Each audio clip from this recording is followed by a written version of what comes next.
Alright, hello ladies and gentlemen, this is the non-cheat, and we are back with another episode of Track by Track. This time, the Object 140, a favorited tank in the competitive field because it's just high rate of fire, good speed, and enough bounciness for it to really get what you need.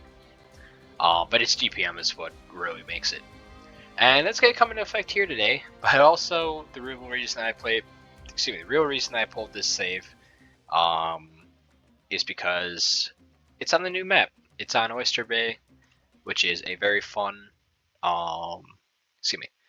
which is new map. It's actually been a ton of fun. I've enjoyed it a lot.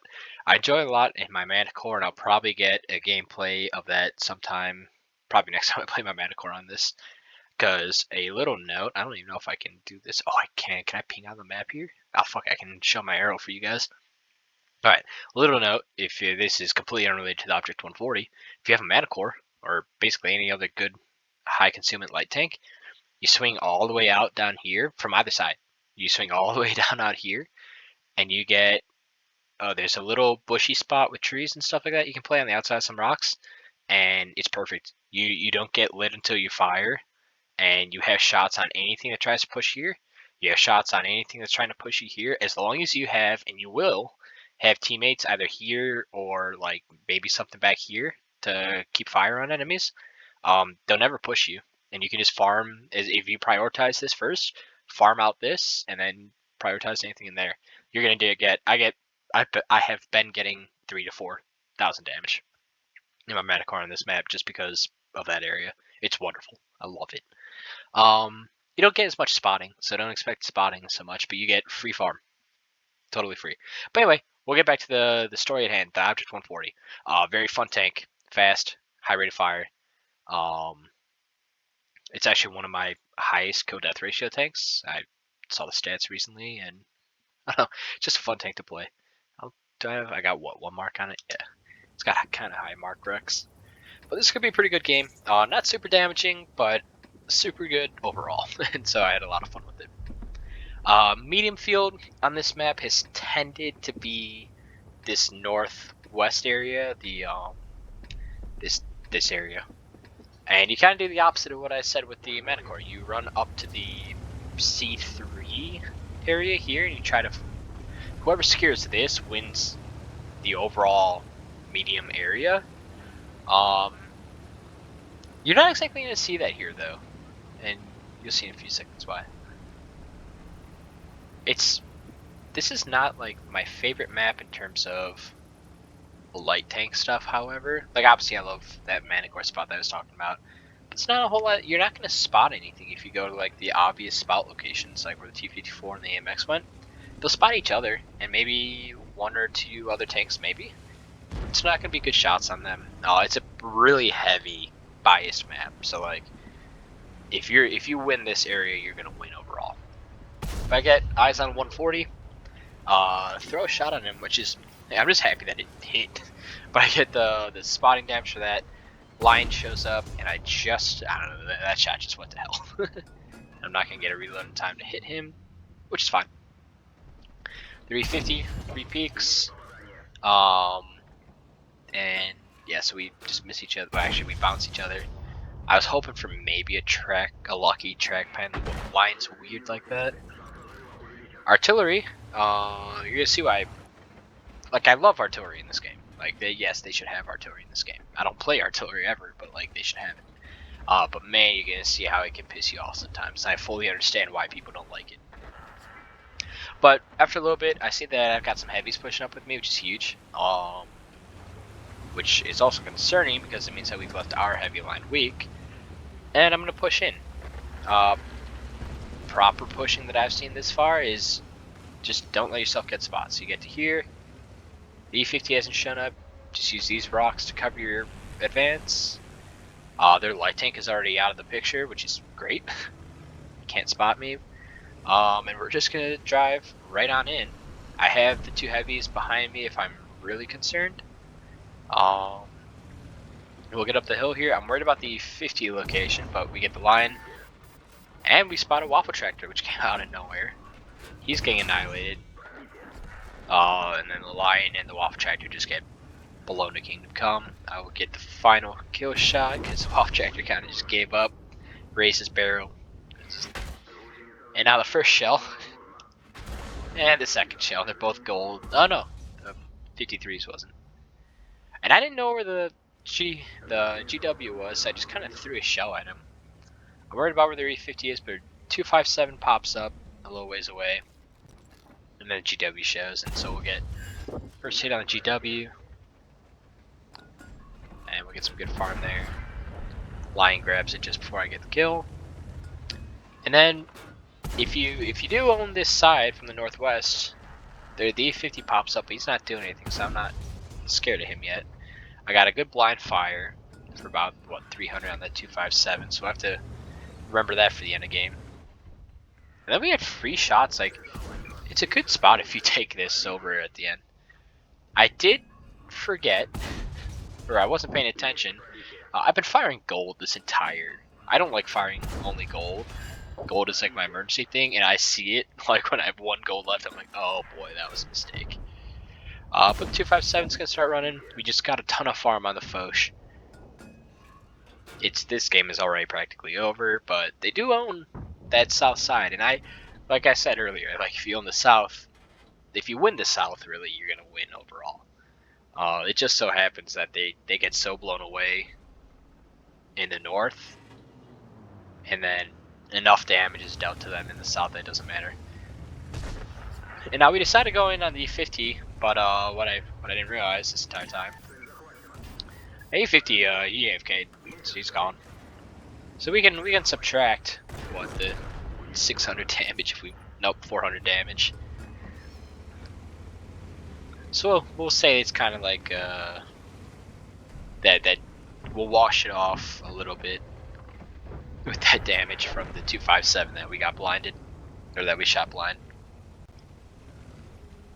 I don't like counting AFK tanks. That E50 could have dealt damage to me or done stuff to affect my game overall. So, but the team does a really good job cleaning up here. But it's really tight there, because that's actually that is a good 3 summon tanks: the Mausch and the VZ and the VKK tier 10. That VKK is an insane tank. I know I just posted the Panzer 7 track by track a little bit ago. I don't even have the VKKs because it's a reward tank, and it's a far better tank overall. Here's where throwing all my gold away early hurts me. I feel like that was a Cupola shot that just didn't pass, but it might have been an upper plate on that turret. But I'll take my last gold shell. I'm gonna drive in, just get some. Figure that they weren't gonna melt, but their entire team just melts here, and so we go for some shots. The FV 4005 being a little bit of a bad ally. Gets in the way of my shot. It's pushing me out of the way. It's what it is, and then he gives me a thank you. So yeah, that's how people are. Can't really complain about it. And then, so now we got the last tank, 263. We're already at 3,300. That 3,000 spot is actually really nice for a 140, but that almost entirely came from spotting the line in the waffle tractor. But this is a really fun map. In my eyes, there's a lot of movement that you need to do on this map. Like, you 100% have to either win a flank and then cross and repush another flank usually, or you do something like, you have to hold on. I actually haven't seen a good hold, so there's not like, though that's my biggest issue that I'll say with this map. I haven't seen any good hold areas. I do like tanks, mainly because I am a what's it called? It's kind of neat looking. Yeah, we'll hold that frame right there. There we go. Yeah, so I do like maps where, like, especially because I'm a scout player lately, just something where I can sit in a bush and protect and give, like, a dying team a fighting chance. Don't really see that much here. It's just too open. But this is one of the largest maps that they have in the game right now. So a lot of paths. yeah, so there's actually a ton of paths that you can go on this map. There's a lot of options, so I don't think any tank on this map is really gonna have a bad day. Like there's not anywhere that a tank could what's the word I'm trying to look for? Any type of tank could find a good route on this. You have these are all straight shots, so like super heavies are gonna be fine here. Tanks without gun depression are gonna be fine here. This is pretty much the exact same. A lot of areas here, a lot of low-lying areas, so faster tanks, mobile tanks can get through there pretty well. Biggest concern is that there are like, tank destroyer location here, tank destroyer location here, not there. Tank destroyer location back here, sorry. So you gotta be careful. There's good cover, there's good tank destroyer. If you win this area, it's really good because then you just have shots everywhere. But the likelihood of just outright winning this area is, like, if you've won this area, you're probably winning the game already. It's a fun map. I see this as a death trap, however. Just going over the map itself. This is kind of a death trap. If you go in here, unless you are going with overwhelming numbers, or if their team is just not defending it at all, you'll be okay. But if there is any sort of contest, no tank is going to be getting out of this, I believe. This is my opinion. Could be a bad take, but that's my take. You wanna know why? It's because I put a mana core here every game, and I farm anything that crosses there. I don't actually have a ton of experience up in here. This is one of the few medium games that I had where I went high. Actually, it's one of the few medium games I've had on this map. So I haven't been high maybe 2 or 3 times on this. I've been destroyed in a Centurion Action X because a 149.07 got to here. And they won this area, and I was down in the back and had shots but couldn't fight them off. There's not enough angles from either side really to kind of counter it, so it's a good choice in my opinion. Like the sniper window sees it, but the sniper window can be return fired pretty well. This area, death trap. This little area is like a super sneaky route that if there's no lights and nothing really watching it, you might be able to sneak through. And that's really it. Fun map.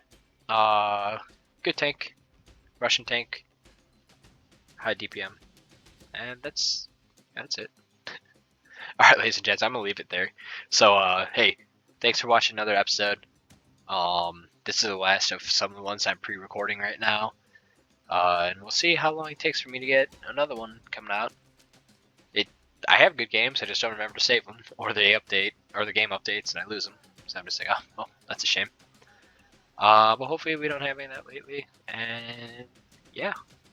With that said, folks, you take care, and I will see you all later.